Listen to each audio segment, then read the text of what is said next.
আয়ুব বাচ্চু মারা গেছেন, বেজবাবা অসুস্থ, জেমসের বয়সও কম হয়নি, মাইকেল জ্যাকসন মারা গেছেন বহুদিন আগে।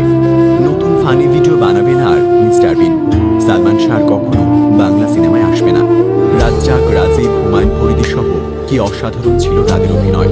টেলিসামা, দিলদার তো অনেক আগেই চলে গেছেন। হিথ লেজারকে আর কোনোদিন জোকার চরিত্রে দেখা যাবে না। শাহরুখ, সালমান, আমির বুড়ো হয়ে যাচ্ছে। শৈশবের হিরোদের এখন ফানি লাগে। অসুস্থ কন্টেন্টে ভরপুর ফেসবুক আর চালাতে ভালো লাগে না। ভাই বোন যার যার মতো থাকে, একসাথে হাসি, আনন্দ অথবা মারামারি কোনোটাই আর আগের মতো হয় না। আক্ষরিক অর্থেই আমরা এই পৃথিবীর সবচাইতে ভাগ্যবান জেনারেশন। 90-এর মাঝামাঝি থেকে 2005-06 সাল অবধি আমরা যারা শৈশব কাটিয়েছি এই বাংলাদেশে, তারা কি পায়নি? তিন গোয়েন্দা আর দীপু নাম্বার 2 করা দিয়ে শুরু। কিশোর, মুসা, রবিন আর জিনার সাথে আমাদের ভীষণ বন্ধুত্ব। তারপর একটু বড় হতেই মাসুদ রানার রোমাঞ্চকর জগতে প্রবেশ, সাথে এক হাতে বাংলা সাহিত্য এবং নাট্য জগতে অন্যরকম ভালো লাগায় গড়ে দেয়া সেই মানুষটা। হিমু, মিসির আলী, শুভ্র, জহির, মুহিব, অপলা, জরি, তিলু, নীলু থেকে শুরু করে বাকের ভাই, মজিদ, টুনি, তিতলি কিংবা স্বাধীন, খুশরু, সুবর্ণা, মুস্তফা, হুমায়ুন ফরিদি, শাওন। আমরা সব কিছু পড়েছি, দেখেছি, হেসেছি, কেঁদেছি, ভালোবেসেছি। রোনালদো, রোনালদিনহো, বাতিস্তুতা, জিদানের শেষটা দেখতে না দেখতেই প্রবেশ করেছে মেসি, রোনালদো আর নেইমারের অতিমানবীয় জগতে। বছরের পর বছর ধরে কি দুর্দান্ত প্রতিযোগিতা, হাজার অর্জন, সবকিছু ছাড়িয়ে যাওয়া ম্যাজিক আর মুগ্ধতা। রাত দিন কত আলোচনা, সমালোচনা, ঝগড়া আর তর্ক। আমরা কিন্তু ব্রাজিল, আর্জেন্টিনা, ইন্ডিয়া আর পাকিস্তানকে সমর্থন করতাম। আমাদের সময় রিয়াল আর বার্সেলোনা ছিল আবাহনী আর মোহামেডান। আমরাই বোধহয় শেষ জেনারেশন যারা সবাই মিলে ফুটবল খেলতাম। 22 টাকা দামের বল কিনতে আমরা সবাই চাঁদা দিতাম। একটা ব্যাট কিনতে আমাদের অনেক কষ্ট হতো। আমরা মাঠে 30-35 জন থাকতাম, কিন্তু খেলার সুযোগ সবাই পেতাম না। কোনো দুঃখ নেই, আজ যারা খেলতে পারি, কাল সকালে সবার আগে ব্যাটিং তারাই পাবে। অতিমানবীয় সচিন টেন্ডুলকারের শ্রেষ্ঠ সময় দেখেছি আমরা, আবার শেষটাও দেখেছি। অস্ট্রেলিয়ার অপ্রতিরোধ টিমের খেলা দেখেছি।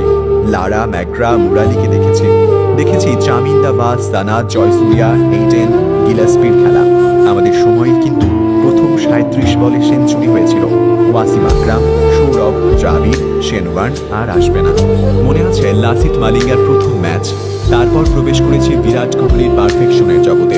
প্রবেশ করেছি সাকিব, তামিম, মাশরাফির যুগে। একটা নড়বড়ে দলকে চোখের সামনে মাথা উঁচু করে দাঁড়াতে দেখেছি।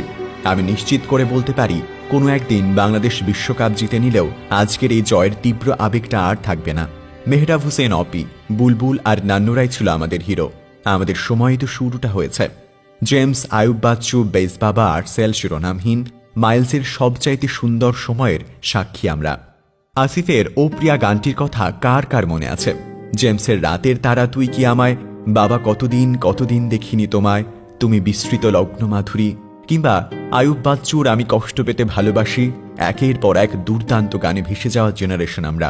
হাসান, বিপ্লব কিংবা পান্থ কানাই আমাদের প্রিয় গায়ক ছিলেন তারা। মনে আছে সঞ্জীবদার কথা, আমি তোমাকেই বলে দেব, কি যে একা দীর্ঘ রাত। আমরাই একমাত্র যারা বকে যাওয়া শৈশবে না, যৌবনের শেষের ক্লান্তিতেও না, খুব বেশি সহজলভ্য ইন্টারনেট যুগে প্রবেশ করেছে তারুণ্য উজ্জ্বল সময়ে। গুগল, ইউটিউব, ফেসবুক, ইনস্টাগ্রাম সব কিছু পেয়েছি। স্মার্টফোনে অসাধারণ সব ফিচার পেয়েছি। শাহরুখ, সালমান, আমিরের সময়ের মানুষ আমরা। সিনেমা দেখার ঠিকঠাক বয়সে আমরা হাতের কাছে পাচ্ছি দুনিয়ার সমস্ত সিনেমা, কয়েক মিনিটে ডাউনলোড করে দেখার সুযোগ। আমাদের সময়ে সিনেমা বানাচ্ছে ক্রিস্টোফার নোলান নামের একজন মানুষ। আমরা সিনেমা শেষ করে তবদা খেয়ে বসে থাকছি। শৈশবের সব সুপারহিরো নিয়ে পর্দায় এসেছে জাস্টিস লিগ আর অ্যাভেঞ্জার্স ইনফিনিটি ওয়্যার। আমরা কি ভীষণ ভাগ্যবান একটা জেনারেশন। আমাদের গর্ব করার মতো কত কিছু আছে, নস্টালজিক হওয়ার কত স্মৃতি আছে, আবেগে ভেসে যাওয়া কত মুহূর্ত আছে, মুগ্ধতায় ডুবে যাওয়া কত সৃষ্টি আছে। মায়ের হাতের সুস্বাদু খাবার খাওয়া শেষ জেনারেশন বোধ হয় আমরাই। বাবাকে জমের মতো ভয় পাওয়া জেনারেশনও আমরাই সম্ভবত।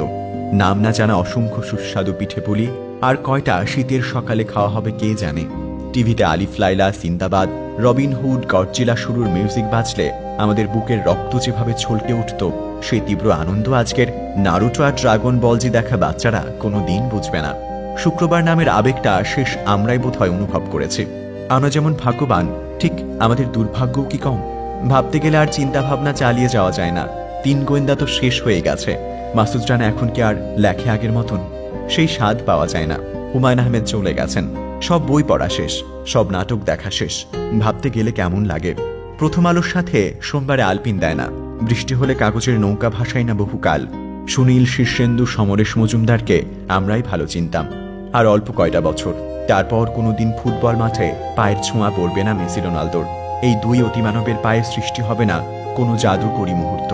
আর একটা বিশ্বকাপ, তারপর সাকিব, তামিম, মাশরাফিও কি বাংলাদেশের হয়ে মাঠে নামবে? আর ভাঙা পা নিয়ে দৌড়াতে গিয়ে কেউ আর পড়ে যাবে না। ভাঙা আঙুল নিয়ে কেউ আর 10 ওভার বল করবে না। হাতে ব্যান্ডেজ বেঁধে কেউ শুটিংয়ে নেমে যাবে না। লিখতে গিয়ে এই মুহূর্তে আমার চোখে পানি চলে আসছে। পারফেক্ট মুশফিকের সাথে বিপদের বন্ধু মাহমুদুল্লাহ, এই 5 জন ছাড়া বাংলাদেশ মাঠে নেমেছে, সেটা আমরা কিভাবে সহ্য করব? কিভাবে? আর কয়েক বছর পর মানুষ অনেক আধুনিক হবে, আধুনিক সমাজ প্রেমের ব্যাপারে অনেক উদার হবে। আমরাই শেষ জেনারেশন যাদের প্রেমিকার বিয়ে হয়ে গেছে অন্য কোনো প্রতিষ্ঠিত ডাক্তার, ইঞ্জিনিয়ার বা বিসিএস ক্যাডারের সাথে। একটা মানুষকে ভালোবেসেও শুধুমাত্র সমাজের কারণে একমাত্র জীবন কাটানো হয়নি আমাদের। আমরা একদিন হাজার হাজার স্মৃতি নিয়ে পূরণ হয়ে যাব। ভালো লাগা আর খারাপ লাগা দু ধরনের স্মৃতির ওজনে ভারী হয়ে থাকবে আমাদের বয়সের বোঝা। কোনো এক ক্লান্ত সন্ধ্যার আলো আধারিতে ব্যালকনির বেতের চেয়ারে বসে আমরা দীর্ঘশ্বাস ফেলে ভাবব, জীবনটা আসলে খারাপ ছিল না।